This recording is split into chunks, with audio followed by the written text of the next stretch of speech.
অবস্থান করছি ত্রিশাল সরকারি নজরুল একাডেমি, যেটি সাবেক দরিরামপুর হাই স্কুল। এই দরিরামপুর হাই স্কুলেই কবি কাজী নজরুল ইসলাম, বাংলাদেশের জাতীয় কবি, তিনি সপ্তম এবং অষ্টম শ্রেণীতে পড়াশোনা করেছেন। এই স্মৃতি বিজড়িত দরিরামপুর এলাকাতে আজকে ঘুরবো। আমি কলেজে পড়ি, তো এটা আমাদের এলাকা। তো এখানে কাজী নজরুল ইসলাম মানে এখানে ছিলেন আর কি, উনি আমাদের গর্ব। তো দ্রোহের কবি, প্রেমের কবি কাজী নজরুল ইসলাম, কবি কাজী নজরুল ইসলাম এখানে ছিলেন, এখানে পড়াশোনা করেছেন। তো সে সম্পর্কে আপনি কি জানেন? না, আমি যতটুকু শুনেছি, আমি যতটুকু পড়েছি আর কি, উনি কাজী নজরুল ইসলাম ওনার দেশ থেকে এনেছিল একজন, তারপরে এই স্কুলে আর কি ভর্তি করেছিল, এখানে উনি পড়াশোনা করছিল। কাজী নজরুল ইসলামের স্মৃতি বিজড়িত কাজী শিমলা এলাকা, সেখানে কি আপনি কখনো গিয়েছেন? অবশ্যই গিয়েছি, দেখেছি উনি কোথায় ছিলেন বা কোন কলেজে পড়েছে, কোন স্কুলে পড়েছে।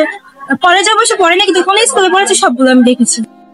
কবি কাজী নজরুল ইসলামের কোন কবিতা আপনি পড়েছেন? অবশ্যই পড়েছি, বিদ্রোহী কবিতা পড়েছিলাম। তো আমরা জানি কবি কাজী নজরুল ইসলামকে বিদ্রোহী কবি বলা হয়। কবি কাজী নজরুল ইসলামকে বিদ্রোহী কবি কেন বলা হয়? কবি কাজী নজরুল ইসলামকে বিদ্রোহী বলার এই জন্যই, উনি কখনো অন্যায় সহ্য করতে পারতেন না। যে অন্যায় করেছিল তার বিরুদ্ধে গানের বা কবিতার বা লিখনের মাধ্যমে ওই যে প্রতিবাদ করেছিল। জাতীয় কবি কাজী নজরুল ইসলাম সংক্ষিপ্ত জীবন। 1899 28শে মে মঙ্গলবার জন্ম, রামচুরিয়া থানা, জামুরিয়া মহকুমা, আসানসোল জেলা, বর্ধমান, পশ্চিমবঙ্গ। ডাকনাম দুঃখ মিয়া ও তার দাথক। পিতা কাজী ফকির আহমেদ, মাতা জাহেদা খাতুন।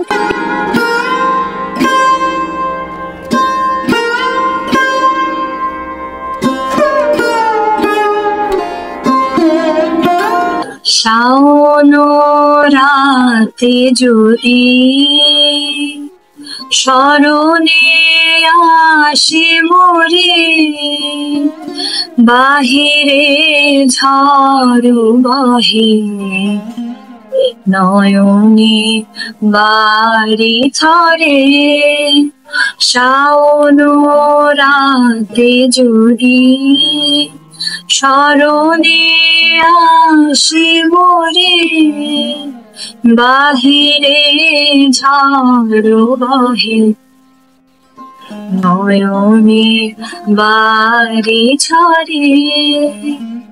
আমরা যেখানে বসে আছি সেটা নজরুল স্মৃতি কেন্দ্র। এখানে যদি কোনো দর্শনার্থী আসে তাহলে তারা এখান থেকে কি দেখতে পাবে? আমার নাম তনিমা হোসেন তোমা। এখানে নজরুলের অনেক হস্তলিপি এখানে রাখা আছে। তারপর এখানে নজরুলের বিভিন্ন সময় বিভিন্ন কার্যক্রমের ছবি, এগুলি অনেক পুরনো, সেগুলি এখানে স্মৃতিবদ্ধ করে রাখা হয়েছে। এছাড়াও এখানে রয়েছে লাইব্রেরি, যেখানে নজরুলের অসংখ্য বই, অনেক ধরনের লেখা, উপন্যাস, গল্প, কবিতা। আর আমরা এখানে আসি নজরুল সম্পর্কে জানার জন্য, নজরুলের সৃষ্ট কর্ম সম্পর্কে জানার জন্য। নজরুল অনেক ছোট থেকেই যখন বাবা মারা যায় তখন থেকে একটা মসজিদে মক্তবে সেখানে পড়াতেন। তারপর পাশাপাশি ওইদিকে লেটর দলে যোগ দেন, সেখানে লেটর দলের জন্য গান লিখতেন। এইভাবে আস্তে আস্তে গানের হাতে খড়ি হয়, লেটর দলের জন্য গান লেখা থেকে। আর তারপর আস্তে আস্তে যখন বাংলাদেশে দরিরামপুরে আসেন, সেখানে বটতলায় সেখানে বাঁশি বাজাতেন, একটা ভাঙা হারমোনিয়াম ছিল, ওটা বাজিয়ে গান করতেন। তারপর অনেক ধরনের নিজে নিজে গান লিখতেন। এই নিয়ে অনেক সত্য ঘটনাও রয়েছে। আর এভাবে আস্তে আস্তে তার বহুমুখী প্রতিভার বিকাশ ঘটে, যেখানে শুধু নজরুলের আধুনিক গান এবং সেখানে গজল গান, ইসলামিক গান, অনেক ধরনের গান রয়েছে।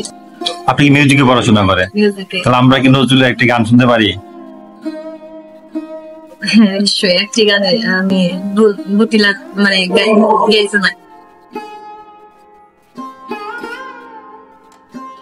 বসে আমি জানি কেন একা মনে, আনিয়া ভরানে চলো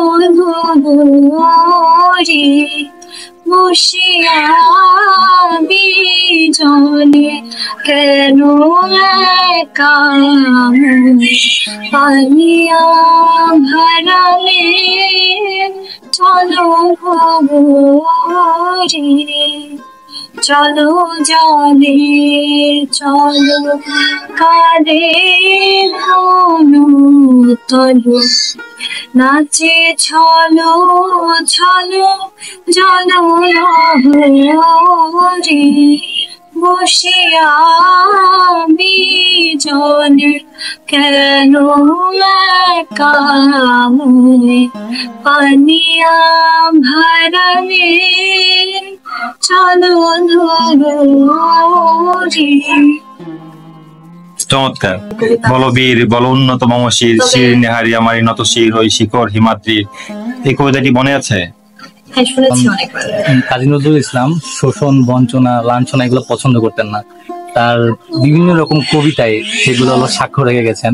যেমন বিদ্রোহী কবি, সেখানে তার মানে যাবতীয় শোষণ বঞ্চনার বিরুদ্ধে সে যত রকম প্রতিবাদ আছে মানে সবগুলো বলে গেছেন। আমরা কবি নজরুলকে শুধু বিদ্রোহী কবি হিসেবে জানি, তো কবি নজরুলকে শুধু বিদ্রোহীর কবিতায় লিখে গেছেন, তার কি প্রেমের কবিতা নাই?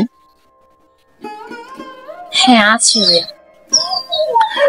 এরকম কোন প্রেমের কবিতা কি আপনার মনে আছে? এই মুহূর্তে নাই। আচ্ছা ভাই, আপনার কি মনে আছে? হ্যাঁ, তার কবিতাটার নাম মনে নাই, কিন্তু সেখানে একটা লাইন বলা আছে, মম এক হাতে মোর বাঁকা বাঁশের বাঁশরি অন্য হাতের অনটুল্য। তাহলে বোঝাই যেতে যে সে একদিকে যেমন ভয়ঙ্কর মানে শোষণ বঞ্চনার বিরুদ্ধে, অন্যদিকে তিনি হলো প্রেমের জন্য খুব শিথিল। মানে তার বুঝাইতেছে যে অন্যায়ের বিরুদ্ধে সে সোচ্চার, কিন্তু প্রেমের দিকে সে খুবই কোমল।